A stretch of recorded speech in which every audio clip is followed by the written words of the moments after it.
Ya conocemos que el ligamiento es la cercanía que existe entre genes sobre un mismo cromosoma. Vamos a pasar a explicar cómo detectar la existencia de ese ligamiento.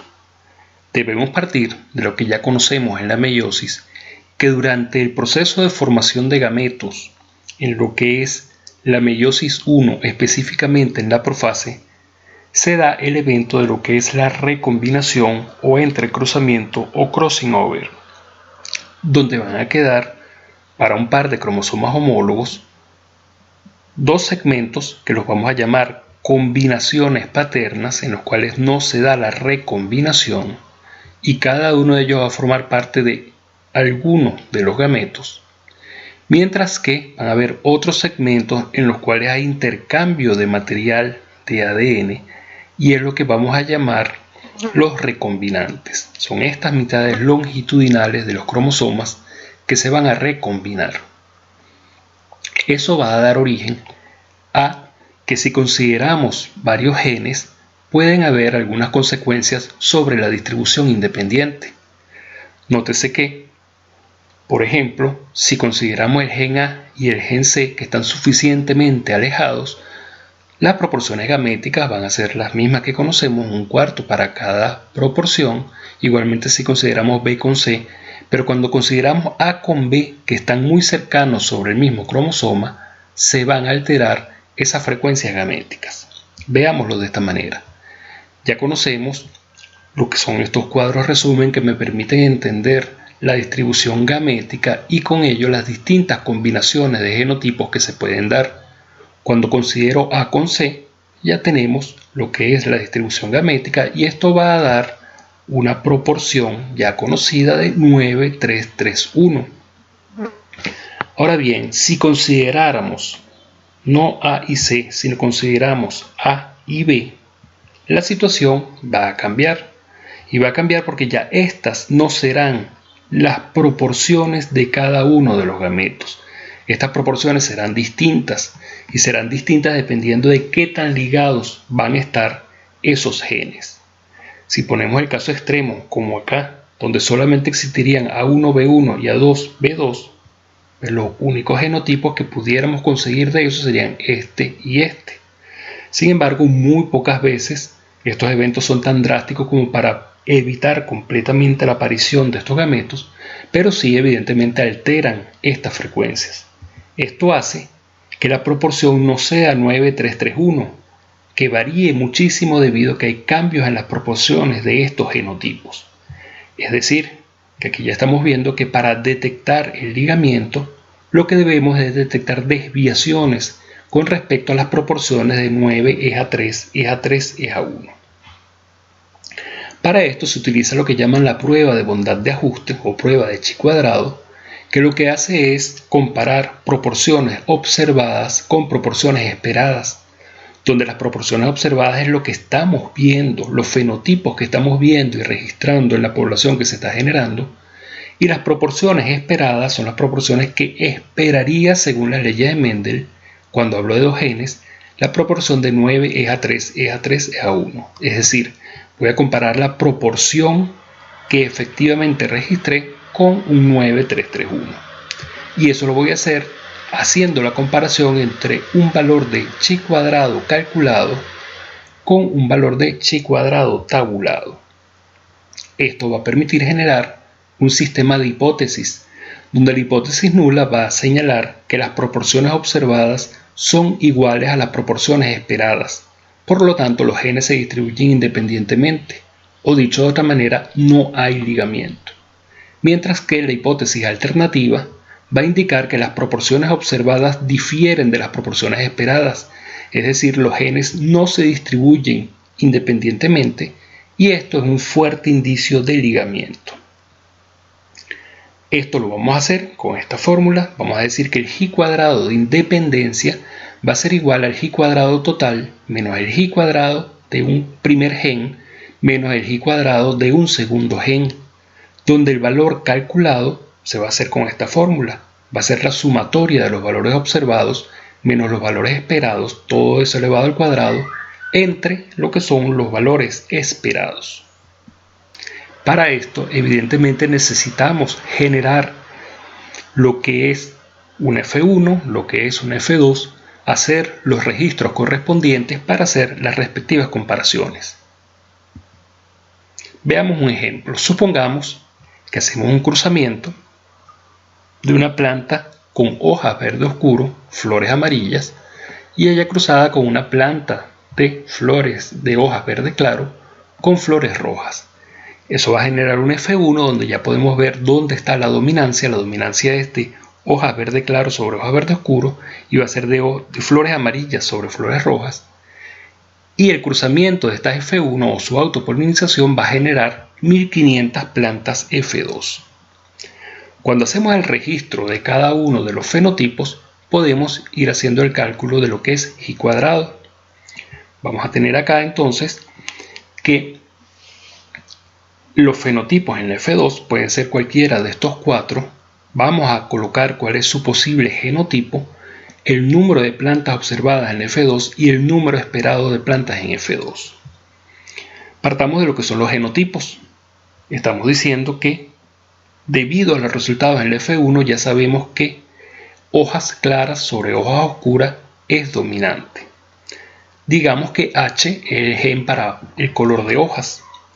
Por lo tanto, H1 van a ser hojas claras, H1-, acá lo tenemos, mientras que H2, que es recesivo, será hojas oscuras, mientras que flores amarillas domina sobre flores rojas, por lo tanto F1- será flor amarilla y F2 serán hojas rojas. Aquí tenemos las cuatro posibles combinaciones.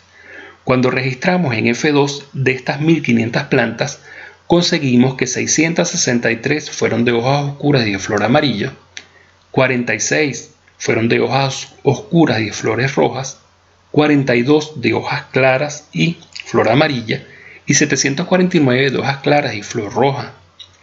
El número esperado de plantas en F2 va a seguir la proporción de 9 es a 3 es a 3 es a 1.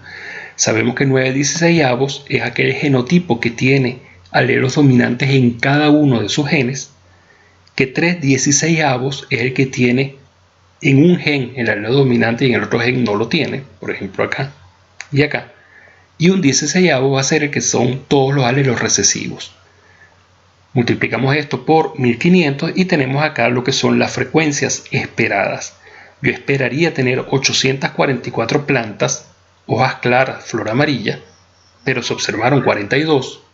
Yo esperaba tener 281 plantas de hojas claras, flores rojas, se obtuvieron 749. Se esperaba tener 281 plantas de hojas oscuras y flor amarilla, se obtuvieron 663. Y se esperaba obtener 94 plantas de hojas oscuras, flor roja, se obtuvieron 46.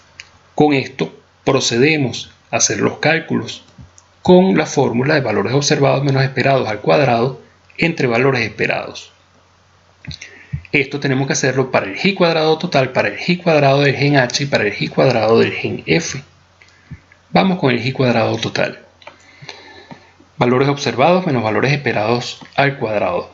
Y vamos con las comparaciones en cada una de estas filas. Será 663, que es lo que observé, menos 281, que es lo que esperaba, al cuadrado entre 281. 46 menos 94 elevado al cuadrado entre 94.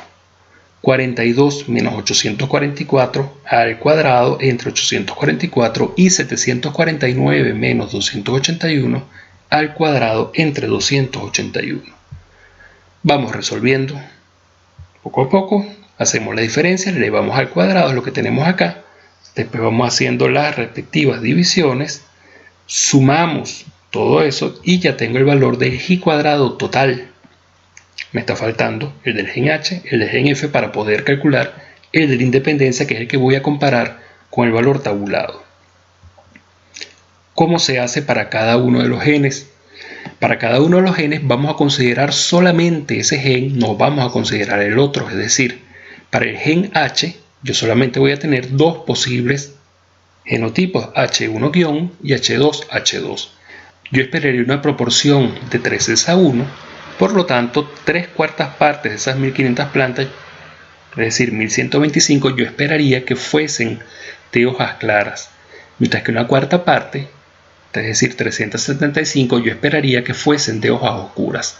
Nótese que estamos trabajando con el gen H, color de hojas, no estamos considerando el color de flor.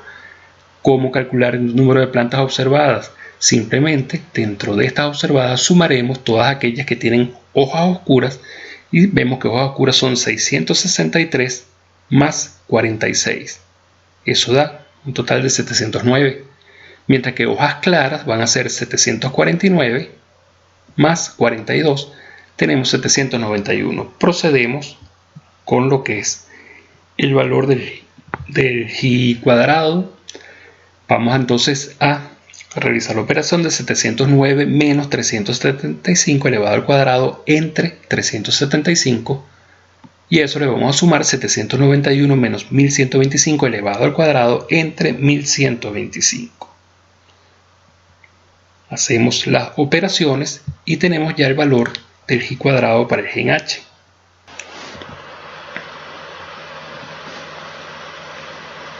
De forma similar, hacemos con el gen F, que es el que tiene que ver con el color de la flor. Tenemos flores amarillas, flores rojas. Hacemos la totalización de flores amarillas, sería 663 más 42. Tenemos 705 plantas con flores amarillas, mientras que flores rojas tenemos 46 y 749, eso da un total de 795. Debido a la genética mendeliana, la primera ley de Mendel, en la cual para un gen de dominancia yo esperaría una proporción de 3/4 a 1/4, de las 1500 plantas yo esperaría tener 1125 plantas con flores amarillas y 375 con flores rojas. Comparamos esos valores esperados con los observados a través de la prueba del Gi cuadrado y vamos a decir 705 menos 1125, ese valor elevado al cuadrado entre 1125, y eso le vamos a sumar 795 menos 375 elevado al cuadrado entre 375. Vamos resolviendo esas operaciones y tenemos ya el valor de Gi cuadrado para el gen F. Por lo tanto, ya tenemos valor de Gi cuadrado total, Gi cuadrado para el gen H, Gi cuadrado para el gen F. Perfectamente vamos a calcular el Gi cuadrado de independencia. Gi cuadrado de independencia será entonces 2085 menos 392 menos 387. Tengo ya el valor Gi cuadrado de independencia. Ese valor de Gi cuadrado de independencia es el que vamos a comparar con el Gi cuadrado tabulado, en este caso solamente con un grado de libertad. Debido a que es el Gi cuadrado de independencia, solamente hay dos posibilidades: que sea independiente o que no sea independiente. Grados de libertad siempre estarán definidos como la cantidad de probabilidades menos 1. Tenemos dos posibilidades, independencia y no independencia. Menos 1 pues será 1. Entonces este es el grado de libertad con el cual vamos a buscar en una tabla de distribución de Gi cuadrado. Normalmente en estos casos trabajamos con valores de 0.05. El valor de 0.05 son valores designados como valores estadísticos en la biología, con una probabilidad de 0.05 y un grado de libertad. Vamos a buscar ese valor de Gi cuadrado tabulado, y es esta celda que está acá, 3,8415. Este es el valor de Gi cuadrado tabulado con el cual vamos a comparar el Gi cuadrado calculado. Vemos que el Gi cuadrado calculado es muy superior al tabulado. Recordamos cuál es el sistema de hipótesis. Cuando el Gi cuadrado calculado es mayor que el Gi cuadrado tabulado, se rechaza la hipótesis nula, por lo tanto se acepta la hipótesis alternativa. Y aquí lo que estamos indicando entonces es que los genes que determinan el color de la hoja y el color de la flor en esta especie no se distribuyen independientemente, están ligados. Esta es una conclusión directamente relacionada con lo que fue la hipótesis alternativa. De esta manera es como detectamos ligamiento, con pruebas de Gi cuadrado, donde hay que calcular el Gi cuadrado total, el Gi cuadrado de un gen, el Gi cuadrado del otro gen involucrado, para tener el Gi cuadrado de independencia, y este Gi cuadrado de independencia compararlo con el Gi cuadrado tabulado. Cuando el calculado supera al tabulado, rechazamos la hipótesis nula. Si el calculado no supera al tabulado, aceptamos la hipótesis nula y serán todos aquellos casos donde las proporciones observadas son iguales a las proporciones esperadas, estadísticamente hablando, y eso hará concluir que los genes no están ligados.